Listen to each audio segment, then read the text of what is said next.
Vice Admiral Holland leads his task force out in hot pursuit. Holland has more ships than Lutyens, but only 4 capable of catching Bismarck. The state-of-the-art battleship King George V, the old battlecruiser Repulse with aircraft carrier Victorious are blocking a breakout through the Iceland-Faroes Gap, leaving Holland 2 capital ships supported by cruisers and destroyers to form his pursuit fleet.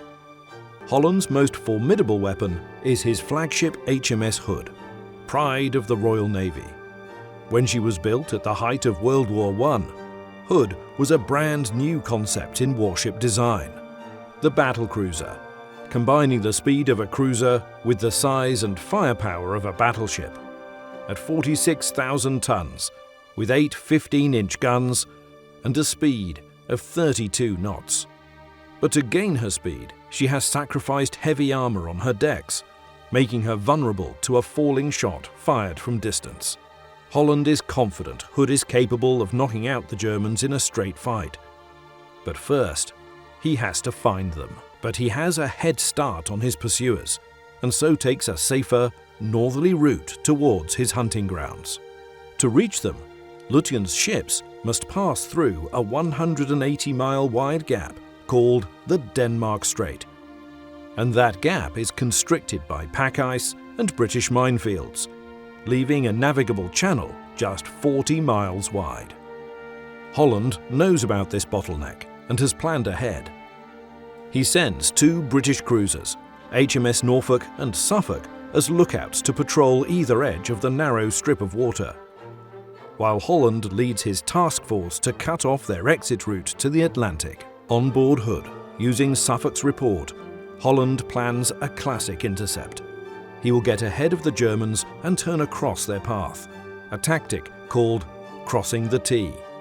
It will allow him to bring all 8 of his 15-inch guns and all 10 of Prince of Wales's 14-inch guns to bear on the front of the approaching enemy, which he assumes to be Bismarck.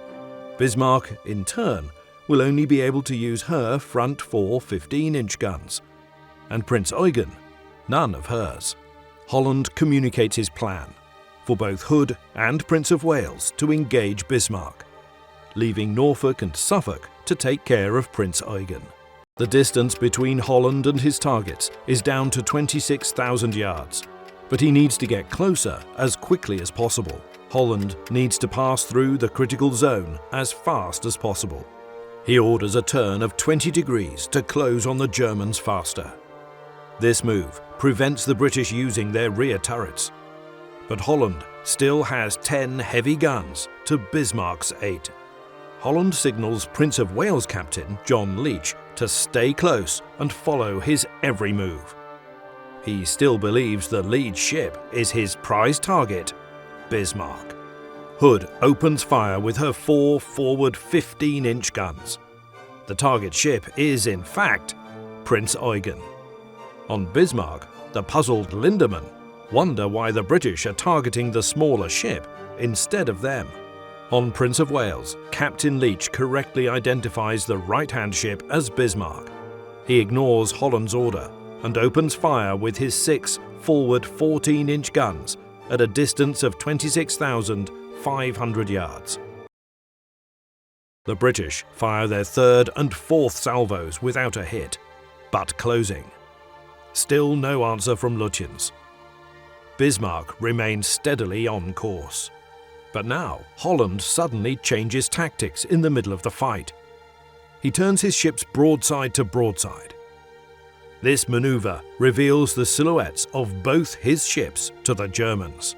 The Germans now identify the battlecruiser Hood and the battleship Prince of Wales. The sight of the 2 British ships confounds Lutyens. Finally, Bismarck's 15-inch guns roar into action as Lutyens returns fire on Hood at a distance of 24,100 yards, but the shells fall ahead of the target. Hood fires her 4th salvo at Prinz Eugen, again with no hits. Prince of Wales fires her 5th salvo against Bismarck from a distance of 22,100 yards. Prince of Wales's 6th salvo, at a distance of 21,150 yards, scores the first hit on Bismarck. Prinz Eugen scores a first hit on HMS Hood. The shot lands between the second funnel and the main mast near stores of anti-aircraft ammunition and anti-aircraft rockets, starting a fire. Hood fires her 5th and 6th salvos against Prinz Eugen.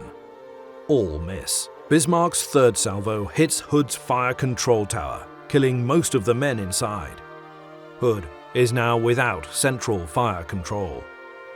A shell from Prinz Eugen's 6th salvo lands near the base of the forward superstructure, starting a second fire.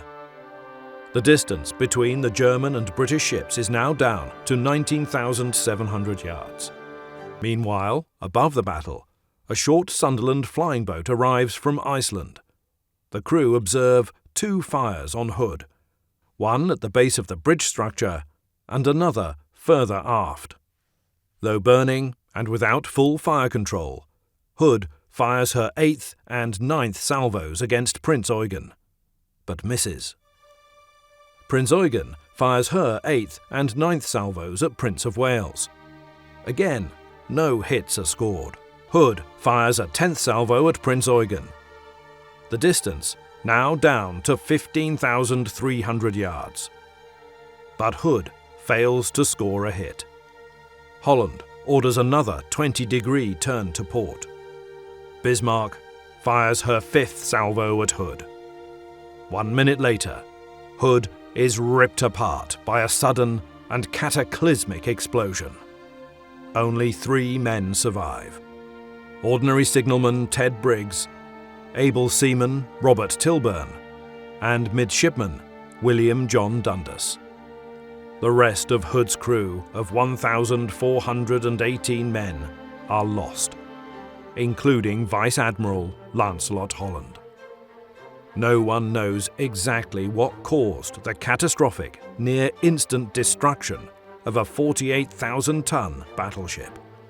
The long-held assumption is that a 15-inch shell from Bismarck went through Hood's thin deck armour and hit her magazines.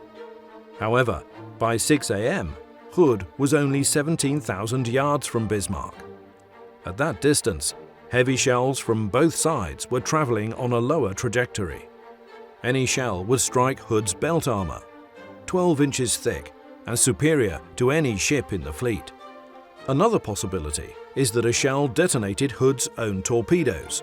4 21-inch Mark IV torpedoes were kept in tubes, 2 on either side of the main mast. These were certainly capable of breaking Hood's back, and could have been set off either by a direct hit from an enemy shell or by an intense fire. Whatever the cause, the reaction on board Prince of Wales is utter shock. Leading sick berth attendant Sam Wood recalls, "She disappeared into a big orange flash and a huge pall of smoke which blackened us out. The bows pointed out of the smoke, just the bows tilted up, and then this whole apparition slid out of sight, all in slow motion, just slid away. Within just 3 minutes, the mighty Hood, pride of the Royal Navy, is gone."